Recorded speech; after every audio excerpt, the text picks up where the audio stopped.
There's this simple, really elegant idea that secretly powers a huge part of your digital life. We're talking about everything from your web browser to the very software running on your computer. It's called a stack. And in this explainer, we're going to unpack exactly what it is and why it's just so powerful. So let's start with a bit of a riddle. What on earth could your browser's back button, something you probably click a dozen times a day, have in common with a simple stack of pancakes? Well, it turns out they operate on the exact same incredibly simple principle. The funny thing is, you already know how a stack works, even if you don't know the technical term. I mean, think about stacking books or maybe dishes after you wash them. You always add the new one to the top. And when you need one, you take it from the top. You wouldn't try to pull one from the bottom of the pile, right? Of course not. That simple, intuitive action, that's the core idea. Okay, so here's how we're going to break it all down. First, we'll cover the one simple rule that makes a stack a stack. Then we'll learn the two key commands that make them work. After that, we'll go looking for stacks out in the wild, see where they're hiding. Then we'll get into their most critical role inside your computer. And finally, we'll take a quick peek at how they're actually built. So let's jump right in with that one fundamental rule. This is the entire foundation. It's everything. And that rule is last in, first out. Or, as you'll hear it called, LIFO. Just like with those dishes, right? The last one you put on the pile is always the first one you take off. This single constraint is what gives the stack all of its power. It's a special kind of list where all the action, and I mean all of it, happens at one end, which we call the top. Okay, so that's the physical idea. But how does this work in the digital world? In programming, we can't just place and take things, right? We need specific commands to do the job. The first command is push. Super simple. When you want to add an item to your stack, you push it onto the top. It's just the digital version of adding another book to the pile. So you can see here when a new element comes along, we just push it right on top of whatever was there before. Boom! It becomes the new top of the stack. The stack just got a little taller. And what goes up must come down, right? The opposite of push is pop. When you need to take something off the stack, you pop the element that's sitting right at the top. Just like this, the pop operation snags that top element, takes it away, and whatever was hiding underneath becomes the new top.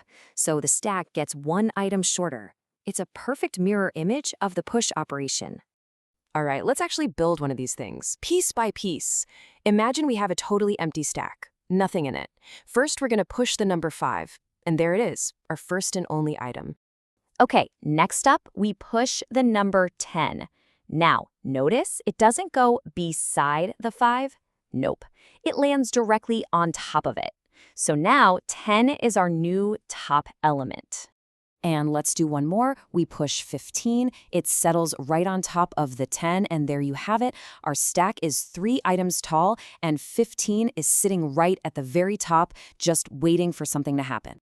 So, now what happens when we pop? Well, we have to follow that one simple rule. Last in, first out. What was the last number we put in? 15. So that's the first one to come out.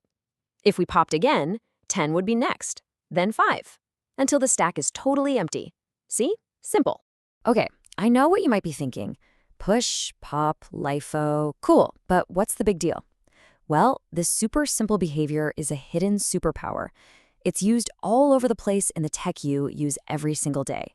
I mean, we're talking about really common stuff. Every single time you hit undo in a document, that's a stack. Your browser's back button, yep, that's a stack of all of the pages you visited. But maybe most importantly, the stack is the absolute core mechanism for how computer programs actually run. Let's zoom in on that undo function for a second. It's a perfect example. Say you type the letter A. The program pushes an action, typed A, onto a stack. Then you type B. It pushes typed B right on top of that. Now, you hit undo. What happens? The program just pops the last thing you did, typed B, and reverses it. Hit undo again, and it pops the next one down, typed A, and reverses that. It's a perfect, beautiful LIFO process. All right, now for the big one, the most critical application of them all.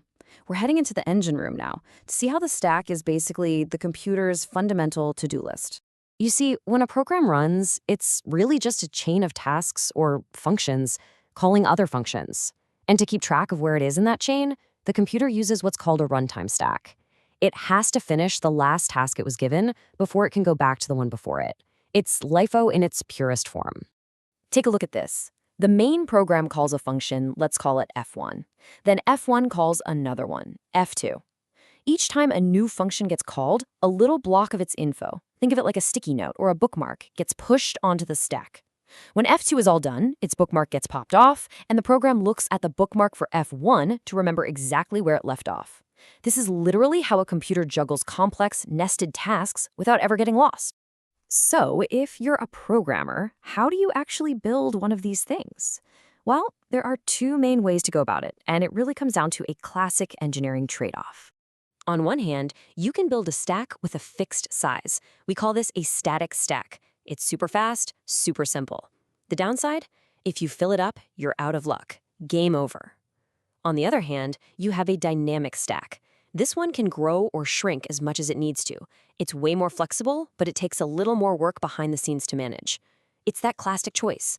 Do you want raw speed or do you want flexibility? And this really brings us to the main point, which the source material puts perfectly. The stack is a very simple data structure. And because of that, if you can figure out how to solve a problem using a stack, your solution is almost always going to be cleaner and more elegant. At the end of the day, the stack is just a beautiful example of how one incredibly simple rule, last in, first out, can create and manage incredibly complex behavior. We're talking everything from undoing a typo to running our entire digital world. And that kind of leaves you with a final thought, doesn't it? Where else are simple, elegant rules like this secretly running the show?